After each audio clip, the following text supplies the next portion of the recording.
The Ascent of Money. Financial History of the World. Extended version: The Evolution and Power of the Bond Market. Introduction. The Invisible Force of the Bond Market. During President Bill Clinton's administration in the 1990s, campaign manager James Carville once remarked, half-jokingly yet half in awe, that if he could be reincarnated, he would like to come back as the bond market. His reasoning was simple. The bond market had the rare power to intimidate governments. This statement, often quoted in financial history, encapsulates the tremendous influence the bond market wields over national economies and political decision-making. After the election, a single shift in bond prices was enough to reflect investors' confidence or lack thereof in the government's fiscal promises. When the newly elected administration announced its intention to reduce the deficit, bond prices surged. That rally was not merely a financial phenomenon. It was a political message, showing that the global bond market serves as a powerful mechanism for rewarding or punishing government behavior. In essence, the bond market is an enormous network of lenders and borrowers where governments, corporations, and institutions trade their promises to repay debt with interest. But behind those seemingly technical exchanges lies a deep story about trust, credibility, and power. It shapes not only economic stimuli and long-term interest rates but also the cost of living, the pace of growth, and even the fate of nations. The birth and expansion of the bond market.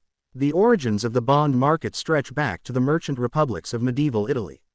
In cities like Florence, Genoa, and Venice, local governments needed to finance wars, trade fleets, and infrastructure beyond what tax revenues could provide. Thus emerged the practice of issuing bonds-ridden promises to repay borrowed money with interest. Citizens purchased these bonds not only as investments but as acts of civic duty, binding the fate of their wealth to that of their city-state. From those early experiments, the bond market evolved into a global financial system. Today, the international bond market represents over $18 trillion in traded securities, while domestic markets like those of the United States, Japan, and Europe account for roughly $50 trillion more. This vast network influences every corner of the economy, from the mortgage rates paid by households to the cost of corporate expansion and the funding of public infrastructure. Bond prices serve as a reflection of collective expectations about inflation, growth, and stability. When governments borrow too aggressively, investors demand higher yields, signaling fears of default or monetary instability. Conversely, in times of confidence, interest rates fall and capital flows freely. The bond market, therefore, functions as a continuous referendum on the credibility of public policy. War. The mother of public debt. Throughout history, war has been the greatest accelerator of bond issuance. In Renaissance Italy, constant military rivalries forced city-states to invent new financial tools to sustain their armies. Florence, in particular, pioneered a system where wealthy citizens were compelled or encouraged to lend money to the state. Over time, these obligations evolved into tradable securities, giving rise to a new class of investors whose personal fortunes depended on government solvency.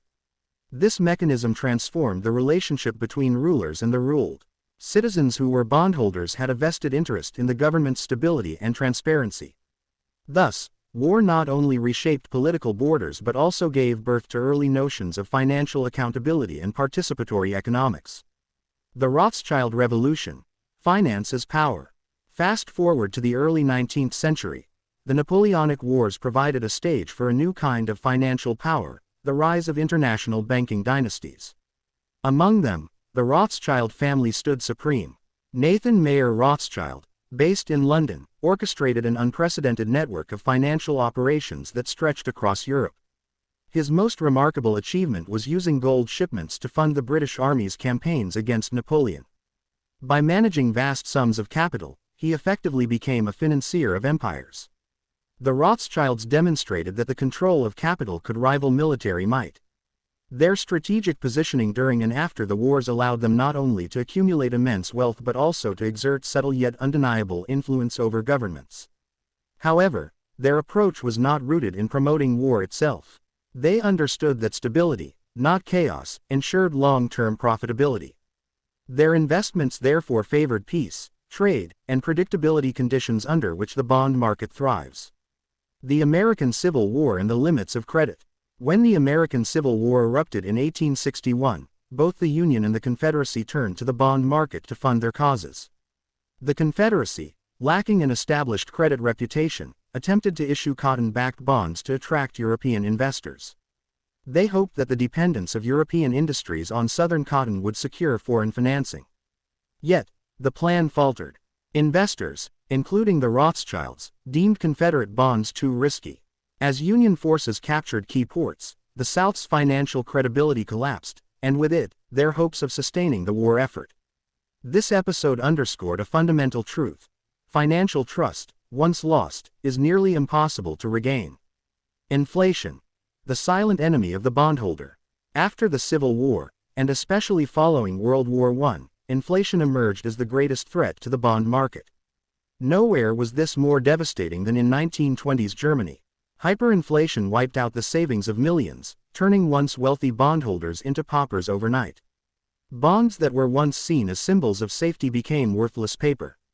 The destruction of the rentier class, those who lived off fixed incomes, triggered widespread social unrest and deep political consequences. When faith in money evaporates, the foundations of society tremble. This period revealed how closely fiscal discipline and political stability are intertwined. Governments that fail to manage debt responsibly not only risk economic collapse but also open the door to extremism and revolution. The decline and revival of the bondholder.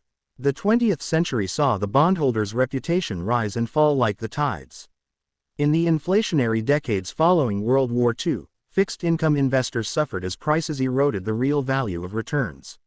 But beginning in the 1980s, under leaders like Paul Volcker and Ronald Reagan, the tide turned. Central banks tamed inflation, and financial globalization expanded access to capital markets. Bonds once again became prized assets, safe havens for an aging population seeking stable returns. Pension funds, insurance companies, and sovereign wealth funds poured trillions into government and corporate bonds, restoring their central role in the global economy. Modern times. The bond market's subtle power. In the 21st century, the bond market remains both indispensable and constrained. Governments continue to run massive budget deficits, yet the traditional fear of bond market retribution has softened. Central banks now buy vast quantities of bonds themselves, a policy known as quantitative easing, which blurs the line between fiscal and monetary authority. Still, the market's judgment cannot be ignored. A sudden rise in yields can unsettle entire economies, as seen in moments of political uncertainty such as the Brexit referendum or U.S. debt ceiling crises. While equity markets capture public attention with their daily volatility, the bond market operates quietly in the background, setting the rhythm of global finance. It determines how much governments pay to borrow, how businesses plan their investments, and how individuals experience prosperity or hardship. Critical reflection. The bond market's intimidation factor. The bond market's power lies not in coercion but in consensus, the collective evaluation of millions of investors who decide, minute by minute, what governments are worth. During the presidencies of Clinton, Obama, and even Trump, fluctuations in Treasury yields often acted as instant referendums on fiscal credibility. When investors doubted the sustainability of policies, yields climbed, signaling anxiety. When confidence returned, borrowing costs fell. This dynamic has made the bond market an unelected yet potent regulator of economic behavior. It rewards prudence and punishes recklessness, enforcing discipline in ways no political institution can. In this sense, Carville's observation remains timeless. The bond market may not vote, but it governs silently, relentlessly, and globally.